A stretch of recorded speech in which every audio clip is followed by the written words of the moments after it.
Richmond, welcome again, or all of Virginia, welcome again to Let's Talk Music Richmond. We have a very special guest with us tonight. We always say all our guests are special, but this guy is special because he's like he's a Richmond legend.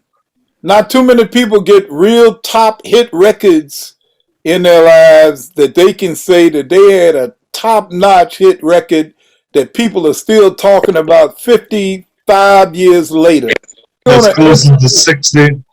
60 years later? Yeah, probably. Yeah, that's 60.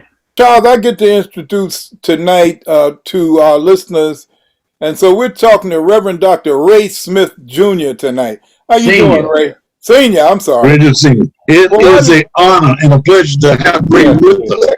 He is part of exactly what our intentions are, to talk about music and the music makers of Richmond, Virginia. And Ray is one of those who led the way, pioneered it, at least in my time, the possibilities of what being a performer could be in Richmond, Virginia. And he sat on a mantelpiece as somebody to try to reach up and grab and achieve and catch on to that coattail, because at that time, they were really hot. Everybody I know from back in the day always brags on his group, and they brag on the success of that record. Ray, tell us one thing. Where did you grow up in Richmond, and where did you go to school? Grew up in Church Hill on 1200 block of North 26th Street. Started out at George Mason, and from George Mason to Armstrong, because we could go to Armstrong during that time in the 7H. Were you musically inclined at George Mason? Yes, from my father. He sang with the Harmonizing Four, and he played guitar, and that's where our musical talents came from. Who was your choir director, instructor at George Mason at that time? You know, I don't remember, Charles. I really remember one teacher, Miss Ellis. Time you got to Armstrong, you remember who the choir director was there? Right. Harris Savage was the choir director, and Pop Williams was the band director. Maurice Williams. What year was your graduating class? 1959. Did you start singing in groups and stuff while you were at school in Armstrong or at George Mason? The first group I sang with was some guys out of Virginia Union University. And that was Buzzy Williams and a guy named Grant from Martinsville, another brother from Tennessee. And I sang with them for a minute, not long. And then that's when I started singing with the Cherokees. So Ray, after the Cherokees, what did you do? And did you go to Union or? Yeah, I attended Union for 1 year. Went there in 1959. Did you sing in the choir in it? You doing the choir music there? No, none. Okay. So what was next, Ray? That was still with the Cherokees, but we changed some of the members. Okay, a personnel change. And that's when we got Paul Burnett, Earl Christian, Thomas Eldridge, and Nathaniel Muffin. Call him Muffin. Okay, yes, so what came after the Cherokees? That's when we sang at the arena. After y'all sang at the arena, what happened? Well, Benny King said he was going to talk to a record company in New York. And you know how you say, okay. Yeah, right. Yeah, good. Thank you. Whoa. And guess what? He did. That was in 1960. And I was at Virginia Union. And Benny King called Paul, I think, or Muffin, and told him that we needed to come to New York to sing for this record company. I couldn't go. So just 4 of them went. And they sang for the people. It was Jerry and Gene Swartz at Laurie Records. Okay. They had never had a black group. They had all white groups. And they gave them a couple of songs, and they came back home. I still couldn't go. And they actually went back and recorded Little Lonely One without me. Little Lonely One did well in New York only. And they wanted us to record again. And we all went back to New York, and they gave us 2 songs, A Little Bit of Soap and The Way You Look Tonight, which was an old standard. The Little Bit of Soap, we didn't like it at first because it was, to us, hillbilly. Right. But we worked on it and worked on it and worked on it. And then we went back to New York, and they had already had the music done, the instrumentals done prior to us even getting there. Yes. And we really rehearsed again in the subways because we liked the way the sound was then. So we went to RCA Victor Studio, and that's where we recorded A Little Bit of Soap and Little Lonely One. But it was just different for us to hear all the strings and all the entire orchestra. Yes. Hear the production. Man, that was something. Yeah, the music production. Yeah. Yes, sir. Yes, sir. You know, we weren't used to that. They we recorded, and while we were there, they gave us a manager. And you know, that time we didn't care. They gave us a contract, and we brought the contract back. Let an attorney here look at it. He said it looks okay. We didn't care what it looked like because we'd already recorded, and we figured we were going to be on our way. Mm. And it turned out that A Little Bit of Soap took off. Well, overseas, it went to #1 in Germany. Well, on the R&B chart, it went to #7. 7, that's right. That's right. And on the pop chart, it went to #12. 12, right. We know that after the Jarmels, other than the stuff you've been doing with the Jarmels again since your heyday, did you sing in any other groups after that? Yeah, I sang with Joe Jefferson and Bill Spradley. So you were a part of that Nat Turner Rebellion time? It was the Impacts, right? Before Nat Turner's Rebellion. Oh, so that was the Impacts with Stacey Henry, right? That was the original Impacts. The Sahara Club Impacts was Little Joe, Spradley, Thomas, Paul, and Earl. Oh, okay. So we were the Impacts at Bill Jones Peppermint Lounge. That was with the Mustangs band. All right. So who did you sing with after the Impact? After you sang with Lil Joe? It was me and Bobby Ghost and Thelma, because she was singing with the Thelma Mustangs. Fields. Yeah. Thelma Fields. Right. Yeah. That name came up the other day too, because we were talking about Yes, indeed. We were talking about Oscar Fields, her brother. Right, her brother. Yeah, Mr. James Brown himself. Yes, sir. He is. So here's the other question I want to ask you. Out of all the things and all the places you all did, the Jarmels, and how big A Little Bit of Soap was and record it was, what experience did you have that from your time in the music industry that still has an impact on you now? The Apollo Theater. Oh, Lord have mercy.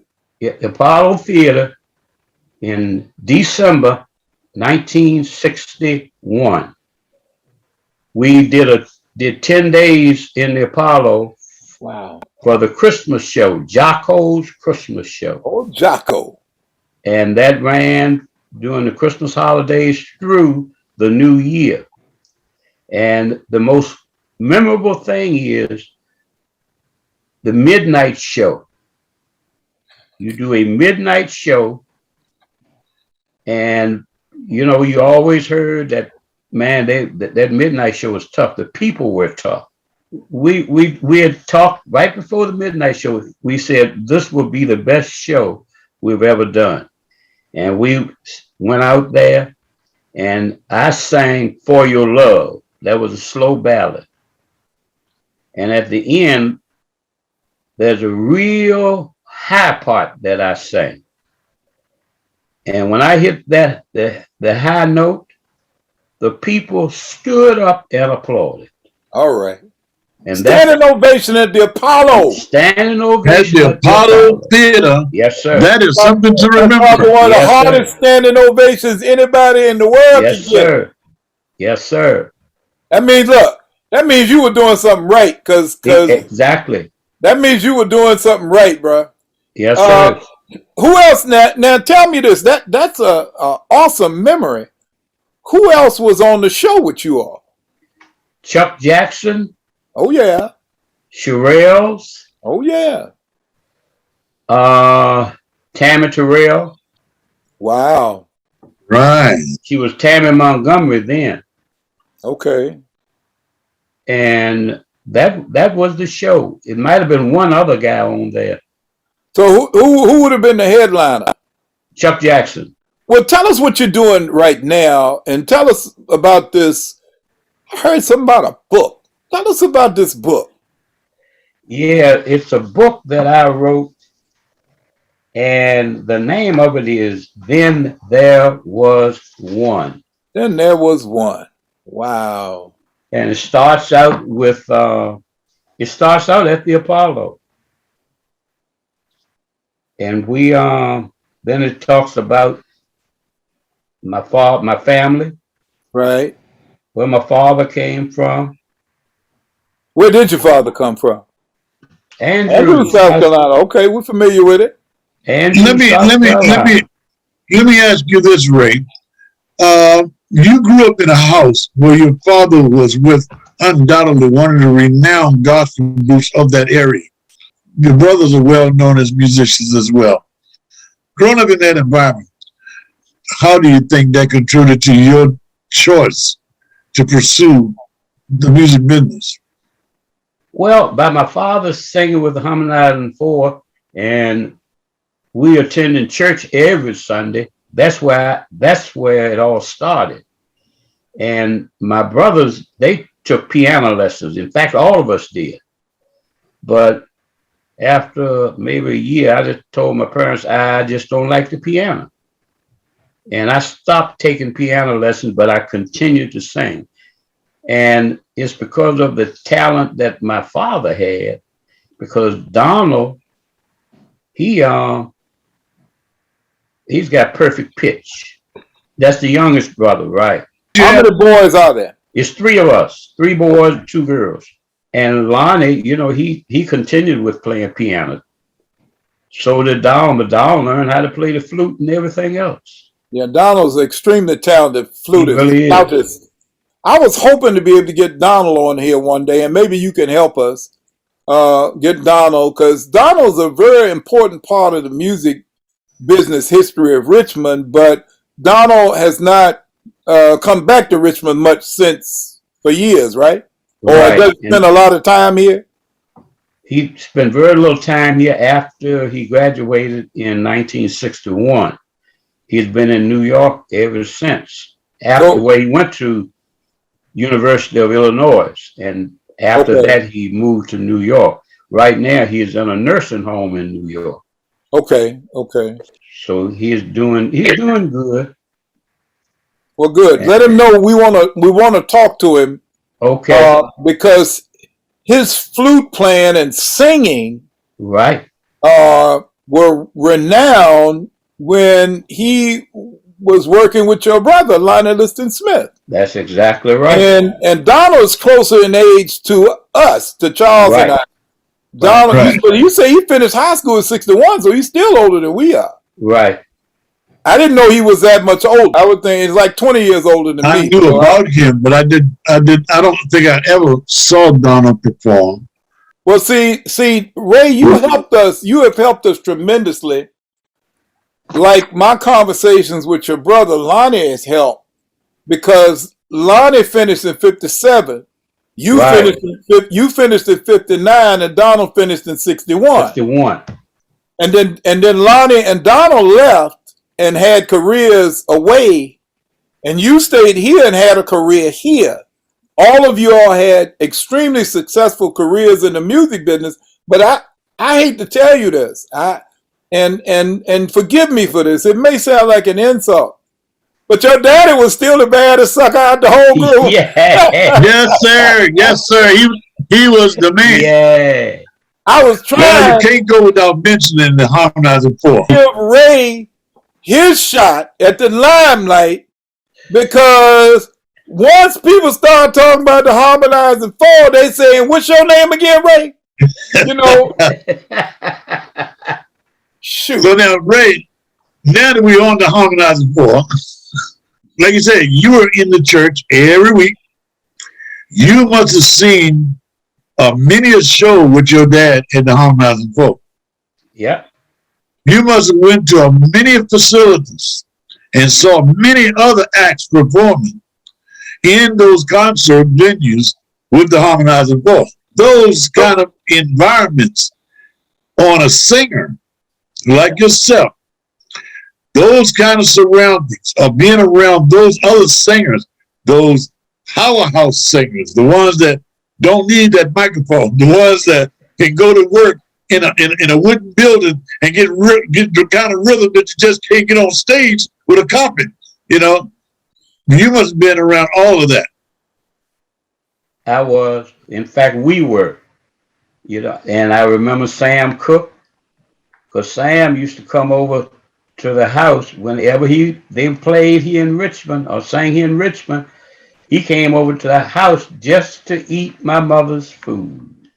Yes, indeed. Sam Cooke was in my That's the house. stories I'm talking about. That's Yes, Sam sir. Cooke was in Miss Smith's house to come That's get some right. home cooking In That's Church right. Hill. in Church Yes, Hill. sir. But see, here's the problem, Charles. The problem is that Ray was around real singers.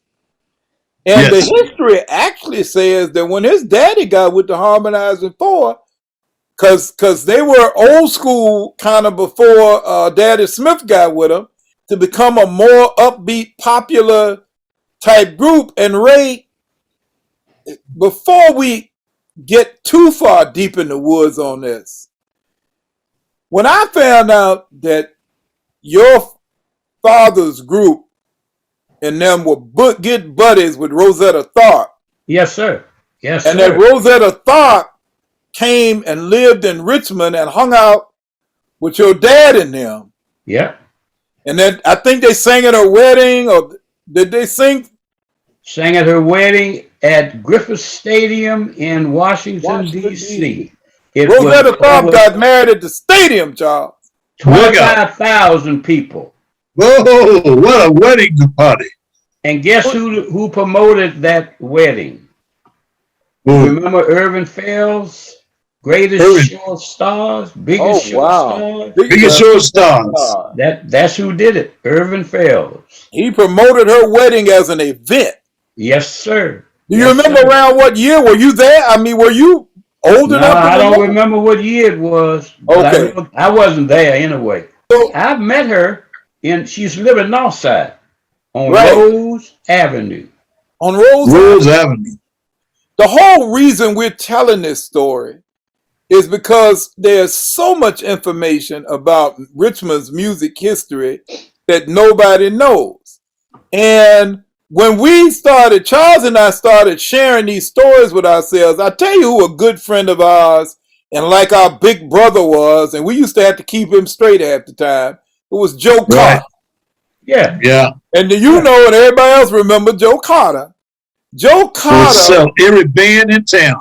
Joe Carter was advocate for Richmond, Virginia, to the day he died. Yes. That Joe For every musical entertainment there, he was an advocate for every performer. everybody that came out of Richmond was better than anybody else anywhere in the world, Yeah. according to Joe Carter.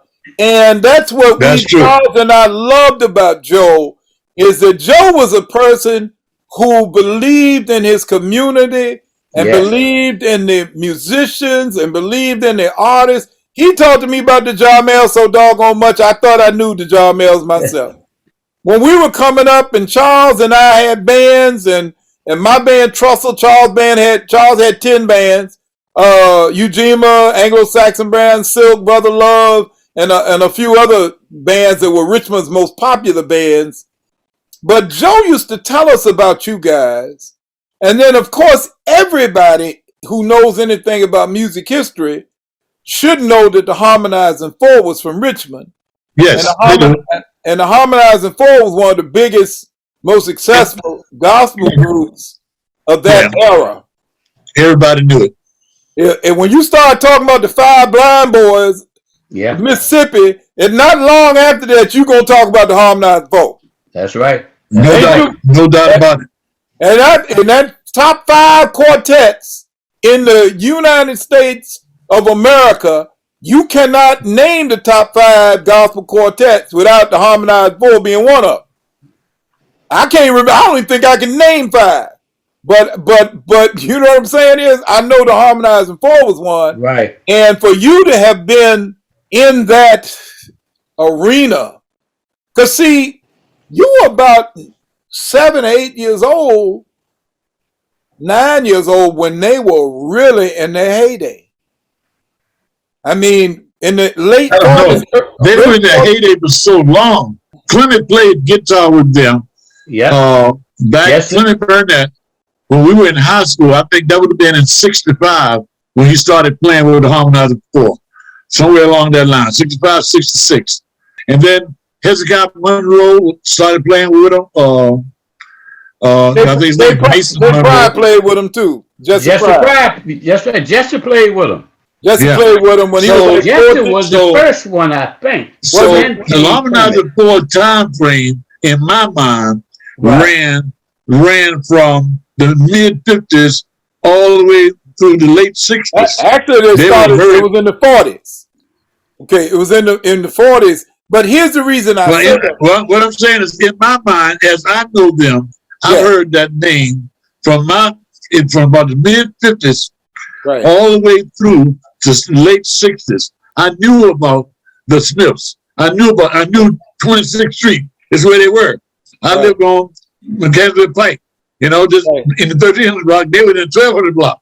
I knew where they were. I passed that at Good Armstrong every day, walking up the street, Yeah. So we knew about these guys. They were legends at Armstrong High School, Ray and the group, because they'd already had the hit records out, So, we all knew about them.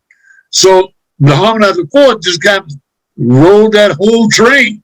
I mean, they were there forever, it seemed to me. The only reason I say that is because when I started hearing that they sang for Franklin Roosevelt's funeral, and that I did not know. Know.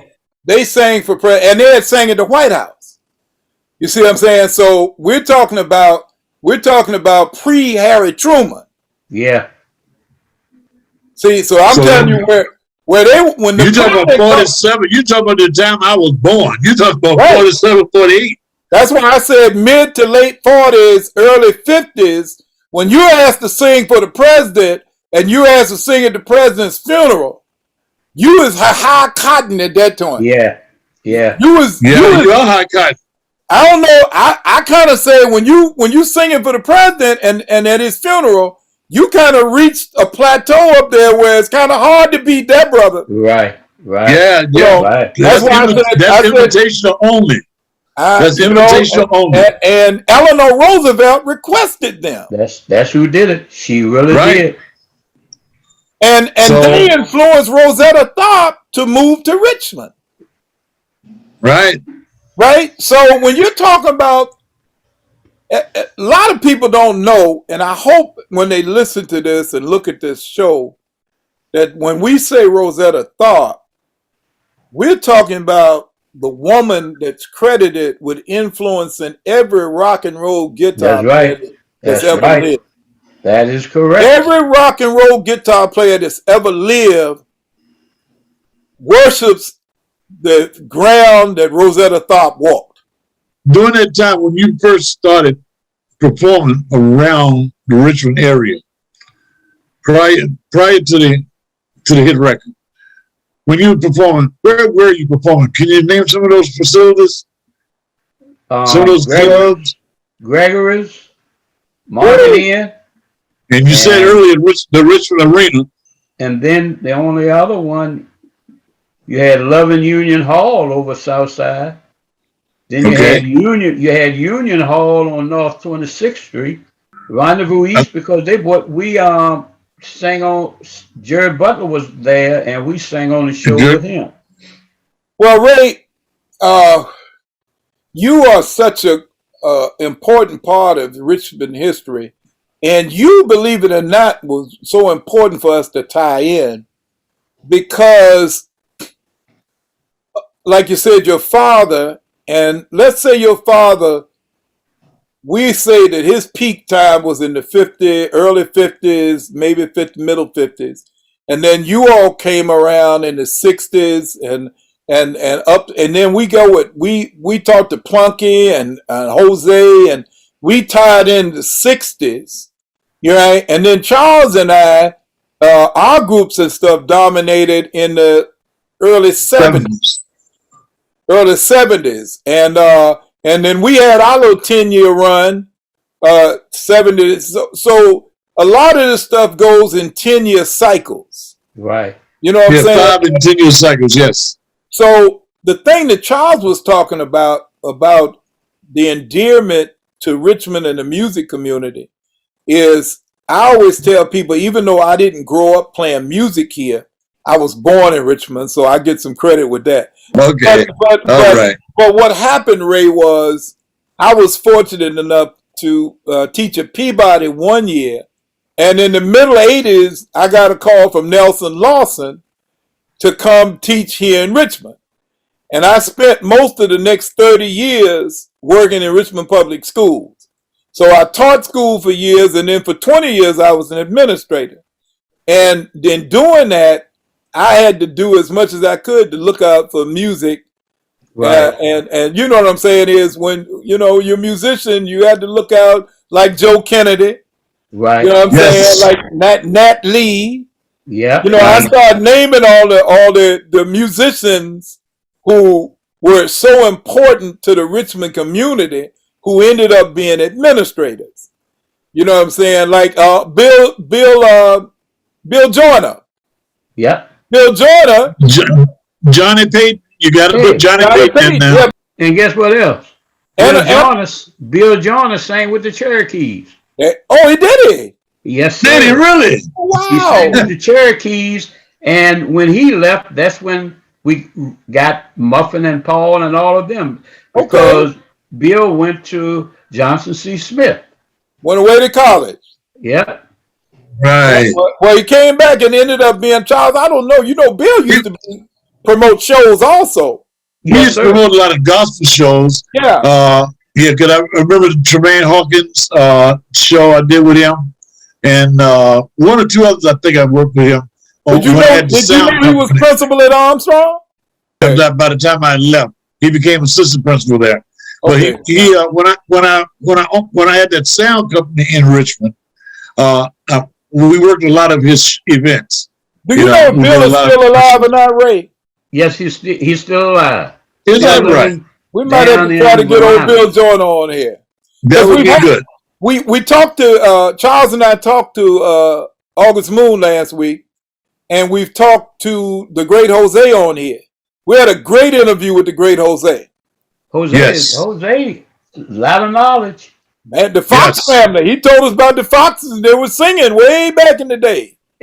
and his sister. Yes, sir. Yeah, his sister. When you started talking about the Sahara Club, you got to remember that Ray remembers when that was a bowling alley. Yes, sir. Before it became a nightclub. So you talking about old school. You talking about old school Richmond legacy here, like yourself, Charles. And Ray, we surely appreciate you coming on and talking to us. And we hope to be able to interview Donald and Lonnie sometime in the future, because they both have pleasure. They have a story to tell too. And you all continue to be blessed.